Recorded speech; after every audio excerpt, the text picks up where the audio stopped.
간음이나 음행, 분명히 우리 주변에도 종종 일어나지만 우리가 우리 입술에 담는 것을 꺼려합니다. 불편하기 때문이죠.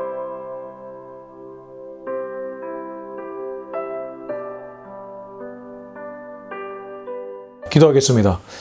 하나님 아버지, 내 자신을 들여다보면 가방이 없어 보이지만 그렇기 때문에 오늘도 주님을 보고 주님의 말씀을 듣습니다. 말씀 안에서 소망을 발견하게 하시고 어두운 세상에 빛을 비출 수 있도록 우리를 강하게 붙들어 주시옵소서. 예수님의 이름으로 기도합니다. 아멘. 네, 오늘은 고린도전서 5장 1절부터 13절까지, 고린도전서 5장 1절부터 13절까지를 다 같이 읽겠습니다. 너희 중에 심지어 음행이 있다 함을 들으니 그런 음행은 이방인 중에서도 없는 것이라.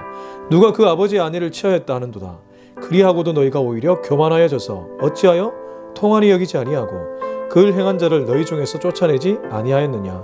내가 실로 몸으로는 떠나 있으나 영으로는 함께 있어서 거기 있는 것 같이 이런 일 행한 자를 이미 판단하였노라. 주 예수의 이름으로 너희가 내 영과 함께 모여서 우리 주 예수의 능력으로 이런 자를 사탄에게 내주었으니 이는 육신은 멸하고 영은 주 예수의 날에 구원을 받게 하려 함이라.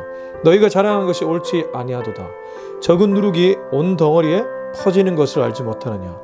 너희는 누룩 없는 자인데 새 덩어리가 되기 위하여 묵은 누룩을 내버리라. 우리의 유월절 양 곧 그리스도께서 희생되셨느니라. 이러므로 우리가 명절을 지키되 묵은 누룩으로도 말고 악하고 악에 찬 누룩으로도 말고 누룩이 없이 오직 순전함과 진실함의 떡으로 하자. 내가 너희에게 쓴 편지에 음행하는 자들을 사귀지 말라 하였거니와 이 말은 이 세상에 음행하는 자들이나 탐하는 자들이나 속여 빼앗는 자들이나 우상 숭배하는 자들을 도무지 사귀지 말라 하는 것이 아니니 만일 그리하려면 너희가 세상 밖으로 나가야 할 것이라. 이제 내가 너희에게 쓴 것은 만일 어떤 형제라 일컫는 자가 음행하거나 탐욕을 부리거나 우상 숭배를 하거나 모욕하거나 술 취하거나 속여 빼앗거든 사귀지도 말고 그런 자와는 함께 먹지도 말라 함이라. 밖에 있는 사람들을 판단하는 것이야 내게 무슨 상관이 있으리오마는 교회 안에 있는 사람들이야 너희가 판단하지 아니하랴. 밖에 있는 사람들은 하나님이 심판하시려니와 이 약한 사람은 너희 중에서 내쫓으라. 아멘.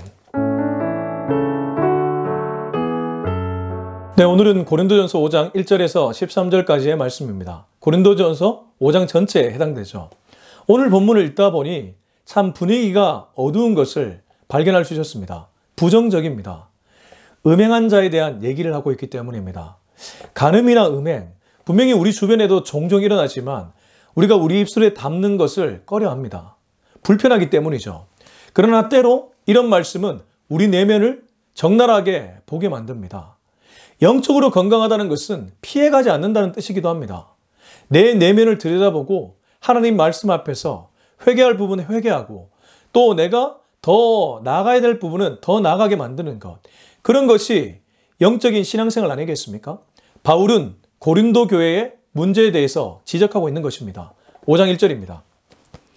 너희 중에 심지어 음행이 있다 함을 들으니 그런 음행은 이방인 중에서도 없는 것이라. 누가 그 아버지의 아내를 취하였다 하는도다.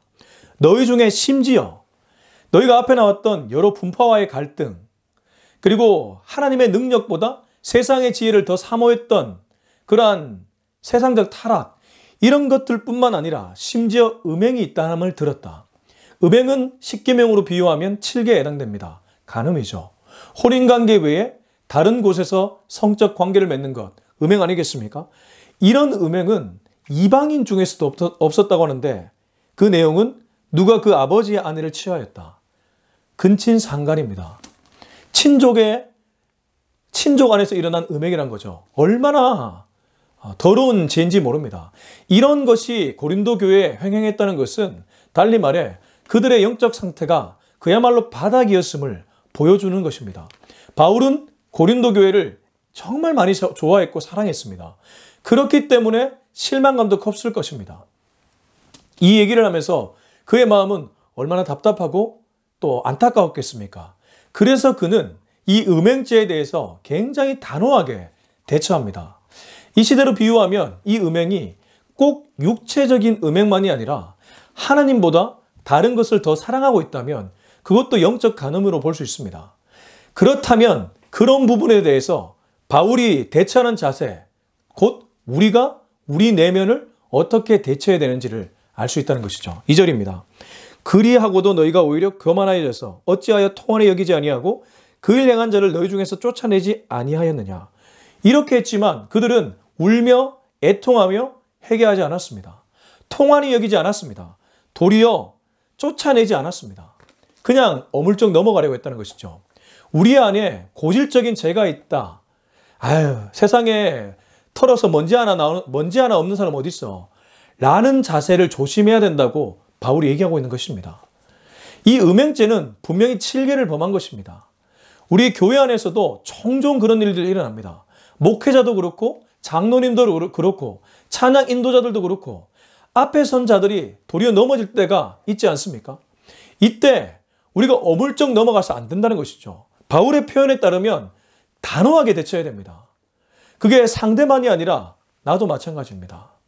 내 안에도 그런 문제 일어날 수 있기 때문입니다. 나는 마음속으로 누군가를 품지 않았습니까? 그런 내 마음을 보면서 울며 애통해야 된다는 것이죠. 바울은 지금 그 얘기를 하고 있습니다. 너희가 지금 영적으로 완전히 굳어졌구나. 마음이 돌처럼 딱딱해졌구나. 그래서 회개는커녕 그런 사람을 쫓아내지도 않는구나. 인본주의 같구나. 인간의 그런 인권을 너무 높이다 보니 하나님의 말씀에서는 멀어져 있구나. 3절 내가 실로 몸으로는 떠나 있으나 영으로는 함께 있어서 거기 있는 것 같이 이런 일을 행한 자를 이미 판단하였노라. 비록 그는 고린도 교회와 물리적으로는 떨어져 있었지만 심정적으로 영적으로는 함께 있었다는 것이죠. 뿐만 아니라 이 일 행한 자를 이미 심판했다고 합니다. 판단하였다는 표현이 헬라어 원문을 찾아가 보면 심판했다는 표현입니다. 그는 단호하게 대처했습니다. 공동체 리더들에게 이 편지를 쓰면서 그렇게 대처하기를 원했다는 것이죠. 리더라면 사실 제 문제에 있어서 치를 떨 정도로 완벽할 수는 없겠지만 조심해야 된다는 것을 바울이 얘기해주고 있습니다. 4절입니다. 4절 5절 연달아 읽어보겠습니다. 주 예수의 이름으로 너희가 내 영과 함께 모여서 우리 주 예수의 능력으로 이런 자를 사탄에게 내주었으니 이는 육신은 멸하고 영은 주 예수의 날에 구원을 받게 하려 함이라. 이 4절 5절이 참 어렵게 주의하기가 참 어려운 구절이라고 얘기들을 합니다. 난의 구절이라는 것이죠. 왜냐하면 아무리 음행한 자라고 하더라도 사탄에게 내줬고 육신을 멸한다. 하나님이 굉장히 잔인하게 느껴지기 때문입니다. 공동체가 굉장히 잔인하게 느껴지기 때문입니다. 아니 품어야 되는 것 아닌가? 사랑은 허다한 죄를 덮으라고 하지 않았는가? 이런 생각을 우리가 가질 수 있기 때문입니다. 그런데 이 구절을 주의하는 대부분의 학자들은 그의 영혼이 회개할 수 있도록 도리어 기회를 주는 것이라고 얘기합니다. 비록 그의 몸은 이미 죄를 범해서 사탄에게 내준 것처럼 되었지만 육신이 멸해질 것처럼 그렇게 처했지만 그의 영혼이 돌아올 수 있도록 회개의 기회를 주라는 것이 바로 이 말씀이 가르치는 방향이란 거죠. 다시 한번 읽어보겠습니다. 주 예수의 이름으로 너희가 내 영과 함께 모여서 우리 주 예수의 능력으로 이런 자를 사탄에게 내주었으니 이는 육신은 멸하고 영은 주 예수의 날에 구원을 받게 하려 함이라. 중요한 건 회개하라는 것입니다. 이런 죄를 범했다면 비록 네 육신은 사탄에게 졌지만 너의 자아는 사탄의 종이 되었지만 언제든지 회개하면 주님의 날에 구원받을 수 있다는 것이죠. 우리가 완벽하게 죄를 안 지을 수는 없지만 죄를 지었다면 돌이켜 회개하라는 것이 바울이 지금 얘기하는 핵심 메시지라는 거죠. 6절입니다. 너희가 자랑하는 것이 옳지 아니하도다. 적은 누룩이 온 덩어리에 퍼지는 것을 알지 못하느냐. 도리어 그들은 교만해졌고 심지어 입술에서 자랑이 나왔다는 겁니다. 물론 이 자랑은 음행을 자랑하진 않았을 겁니다. 자신들의 부유함과 자신들의 학식과 자신들의 언변을 자랑했을 겁니다. 그러나 그 자랑을 하면서 내면을 보지 못했다는 것이죠. 공동체 안에 죄가 스물스물 들어오는 것을 보지 못했다는 것이죠. 적은 누룩이 온 덩어리에 퍼지는 것을 알지 못하느냐. 비유하고 있는 것입니다. 당시 그들은 빵을 주로 먹지 않았습니까? 이 빵에 발효하게 만드는 것이 누룩인데 그 누룩이 아주 작지만 빵을 부풀어 오르게 만드는 것처럼 아주 작은 죄라도 공동체에 잠식해서 공동체를 무너뜨릴 수 있기 때문에 조심하라는 것이 바울의 메시지였습니다.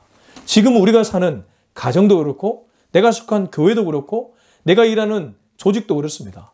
모든 원리는 동일합니다. 작은 것에서부터 무너지기 시작합니다. 아무것도 아닌 줄 알았는데 그 작은 것 하나 때문에 전체가 와해될 수도 있다는 것이죠. 과거의 성수대교 붕괴 사건을 우리는 잘 압니다. 그 볼트인가 너트가 풀어져 있는 것을 쪼지 않았는데 그것이 발단이 돼서 이렇게 대교가 무너지는 사건이 일어났다는 것이죠. 거기서 무고한 생명들이 죽지 않았습니까? 이런 것을 보면서 우리는 깨달아야 됩니다. 아주 작은 일도 무겁게 여길 줄 알아야 되구나. 그게 쪼잔하다는 것이 아니라 제 문제에 대해서는 아주 작은 일도 민감하게 반응할 줄 아는 영적 분별력을 가져야 되겠구나. 이 말씀을 읽으면서 우리는 그렇게 적용할 수 있습니다. 7절입니다. 너희는 누룩 없는 자인데 새 덩어리가 되기 위하여 묵은 누룩을 내버리라. 우리의 유월절 양 곧 그리스도께서 희생되셨느니라. 바울은 고린도 교회의 정체성을 선포합니다. 너희는 누룩이 없는 자다. 너희는 예수님을 믿으면서 의인이 되었다. 의인의 신분에 걸맞게 살라는 것이죠. 새 덩어리가 되기 위하여, 새로운 피조물이 되기 위하여 묵은 누룩, 과거의 습관을 버리라는 것입니다. 옛 자아에서 탈피하라는 것입니다. 우리의 유월절 양 그리스도께서 이것 때문에 죽으셨다. 희생하셨다는 것이죠. 우리에게 새로운 신분을 주기 위해서 우리 주님은 십자가에 달려 죽으셨는데 여전히 옛 습관에 붙잡혀 있고 과거에 붙잡혀 있다면 너희는 그 신분에 걸맞게 살아가지 않구나. 따지고 보면 진짜 예수님을 만나지 못했구나 라는 메시지일 줄 모릅니다. 어떤 의미에서 굉장히 두려운 메시지이기도 합니다. 그러나 억압되고 주눅들라는 뜻은 아닙니다. 우리의 신분에 걸맞게 살라는 메시지입니다. 사탄은 자꾸 우리를 프레스를 해서 침울하게 만듭니다.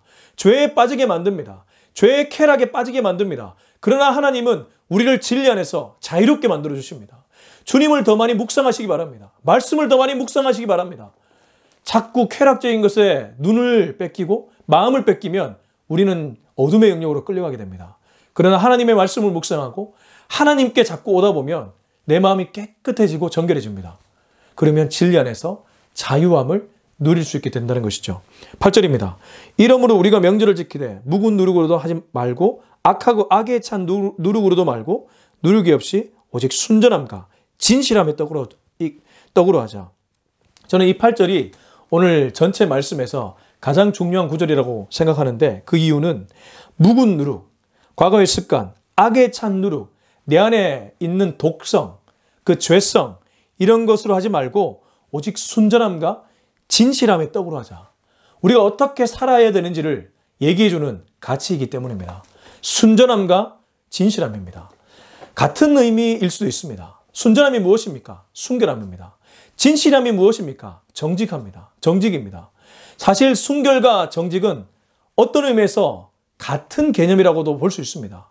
무언가 비슷한 뉘앙스가 느껴지지 않습니까? 진짜 예수님을 만난 사람들은 순전한 아이처럼 살아가게 되어 있습니다.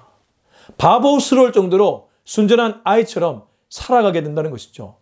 꼼수 쓰지 않습니다. 교묘한 술수 쓰지 않습니다. 교묘한 전략 쓰지 않습니다. 새치여로 거짓말하지 않습니다. 그러한 것은 과거의 옛 나의 모습입니다. 새로운 피조물이 된 우리들은 그 습관을 벗어버리고 순전함과 진실함으로 살아가게 된다는 것이죠. 우리가 기도해야 될 것은 하나님, 나의 영이 정직하길 원합니다. 나의 영이 순수하길 원합니다. 주여, 100% 순도 높은 사람이 되기는 어렵겠지만 적어도 그 방향을 향해 나아가게 하여 주옵소서. 이렇게 기도해야 된다는 것이죠. 9절입니다. 내가 너희에게 쓴 편지에 음행하는 자들을 사귀지 말라 했거니와. 이제 바울은 좀 더 디테일하게 주문합니다. 그런 사람들과 가까이 하지 말라는 것이죠. 왜냐하면 죄는 물들기 때문입니다. 이상하게 부정적인 것은 긍정적인 것보다 더욱 빠르게 확산되어 가는 것을 볼 수 있습니다. 암세포가 생기기 시작하면 엄청 빠르게 확산되는 것을 볼 수 있지 않습니까? 그만큼 부정적이고 어둡고 침침한 것들은 생각보다 우리를 빠르게 장악합니다. 그렇기 때문에 음행한 자와 사귀지 말라는 것이죠. 10절, 그러나 좀 더 구체적으로 부연해서 설명해 줍니다. 이 말은 이 세상에 음행하는 자들이나 탐하는 자들이나 속여 빼앗는 자들이나 우상 숭배하는 자들을 도무지 사귀지 말라 하는 것이 아니니 만일 그리하려면 너희가 세상 밖으로 나가야 할 것이니라. 이 말은 아예 그 영혼들을 완전히 없는 사람 치고 무인도에 가서 혼자 살라는 뜻이 아니란 거죠. 왜냐하면 고린도 교회 성도들도 세상의 한가운데 있었기 때문입니다. 저와 여러분도 세상의 한가운데 있기 때문입니다. 외딴 섬에 산다면, 기독교인들만 외딴 섬에 산다면 뭐 그렇게 살 수도 있겠죠. 근데 그렇지 않지 않습니까? 우리가 마주치는 사람들 세상 가치에 함몰되고 또 세상밖에 모르고 살아가는 사람들이기 때문에 아예 그들과 관계를 맺지 않고 살 수는 없다는 것이죠. 그래서 그렇게 살려면 세상 밖, 이 지구 밖에 완전히 다른 곳에서 살아가야 된다는 것이죠. 바울도 알았습니다. 누구보다 사람들과 관계 맺어야 되는 고린도 교회 교인들의 현실을 알았다는 것이죠. 그러면 어떻게 해야 될까요? 여기 19절에서 말한 음행하는 자들을 사귀지 말라는 메시지는 도대체 어떤 의미일까요? 11절. 이제 내가 너희에게 쓴 것은 만일 어떤 형제라 일컫는 자가 음행하거나 탐욕을 부리거나 우상 숭배를 하거나 모욕하거나 술 취하거나 속여 빼앗거든 사귀지도 말고 그런 자와는 함께 먹지도 말라 함이라. 12절. 밖에 있는 사람들을 판단하는 것이야 내게 무슨 상관이 있으리요마는 교회 안에 있는 사람들이야 너희가 판단하지 아니하랴. 13절. 밖에 있는 사람들은 하나님이 심판하시려니와 이 악한 사람은 너희 중에서 내쫓으라. 내부 결속입니다. 그러니까 이 메시지는 밖에 사람들을 가리키는 것이 아니라 내부의 사람, 교인이라 불리는 사람, 형제라 불리는 사람과의 관계를 얘기한다는 것이죠. 교인들 중에도 음행, 죄에 빠져있는 사람들이 간혹 있습니다. 중독에 빠져있는 사람들이 있습니다. 꼭 이런 죄만이 아니라 험담하는 습관을 가진 사람들도 있습니다. 틈만 나면 남을 비꼬고 판단하는 그런 사람들이 있습니다. 시기 질투하는 사람들이 있습니다. 모여서 사람들을 세워주고 격려하는 말을 하기보다는 깎아내리는 말을 자주 하는 사람들이 있습니다. 그런 사람들과 가까이 하지 말라는 메시지로 적용할 수도 있다는 뜻입니다. 음행이 무엇입니까? 간음이 무엇입니까? 어두운 곳에서 일어난 일입니다. 혼인관계라는 밝히 드러난 관계가 아니라 어두운 곳에서 남몰래 하는 일입니다. 남몰래 하는 일이 음행과 간음이라면 거짓말하고 남을 깎고 비난하고 시기질투하고 다 남몰래 하지 않습니까? 대놓고 시기질투하고 대놓고 남 비판하는 사람 누가 있습니까? 고로 공동체 안에서 이런 사람들을 가까이 하지 말라는 것이죠. 좀 더 적극적으로 표현하면 좋은 공동체 문화를 만들어가라고 바울이 권면하고 있습니다. 교회 밖이야 하나님이 심판할 영역이고 그까지 내가 말할 필요는 없을 것이다. 교회 안을 내부 단속을 잘하자는 것이죠. 적은 누룩이 공동체 전체에 퍼져서 공동체를 부정적 방향으로 끌 수 있는 것처럼 너희들이 혹여 그렇게 될까봐 걱정스럽다는 것입니다. 저와 여러분도 예외가 아닙니다. 우리 주변의 관계를 한번 진단했으면 좋겠습니다. 나와 관계 맺는 사람들은 어떠한 사람들입니까? 나는 어떠한 사람입니까?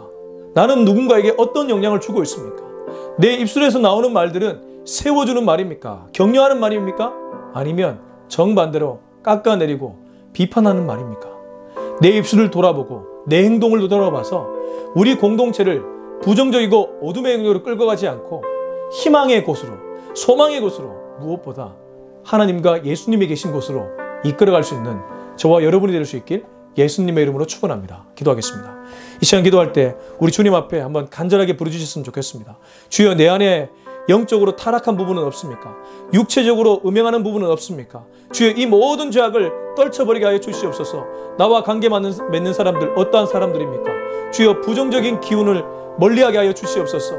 남을 깎아내리고 판단하고 비판하는 말을 내 입술에서도 언급하지 않고 그런 말도 듣지 않게 하여 주시옵소서. 우리 이 기도 제목 가지고 주님 이름을 외치고 간절하고 뜨겁게 기도하겠습니다. 주여, 하나님 아버지, 오늘 이 메시지는 바로 나를 향한 메시지입니다. 나도 모르게 누군가를 판단했습니다. 나도 모르게 누군가를 정죄했습니다. 음행은 아니었지만 어떤 의미에서 음행에 가까운 죄를 나도 모르게 범했습니다. 주여, 나를 불쌍히 여겨 주시옵소서. 내가 먼저 회개하고 주님께 돌아갈 수 있기를 원합니다. 내 영혼이 진실함과 순전함으로 가득 찰 수 있기를 원합니다. 그래서 내가 속한 공동체를 그렇게 변화시켜 나가는데 앞장서는 인물이 되게 해 주시옵소서. 영적으로 강건할 수 있기를 원합니다. 사탄 마귀가 사람들을 무너뜨립니다. 내 힘으로는 부족합니다. 성령께서 도와주셔야 되겠습니다. 성령님, 우리 공동체를 장악하여 주시옵소서. 성령님, 우리 공동체와 동행하여 주시옵소서. 긍정의 영, 믿음의 영, 소망의 영이 가득 찬 우리 공동체 되게 하여 주시옵소서. 악한 사단 마귀가 한 길로 왔다가 7길로 떠나가는 역사가 일어나게 하여 주시고, 우리 가정과 나의 삶과 우리 공동체 모든 곳에 그러한 기운이 흘러갈 수 있도록 도와주시옵소서. 이제는 우리 주 예수 그리스도의 은혜와 하나님의 사랑과 성령의 다함없는 위로하심이 오늘 이 말씀을 듣고 각성하고 주님께로 돌아가기로 다짐하는 우리 모두의 머리 위에 지금부터 영원토록 함께하기를 간절히 축원하옵나이다. 아멘.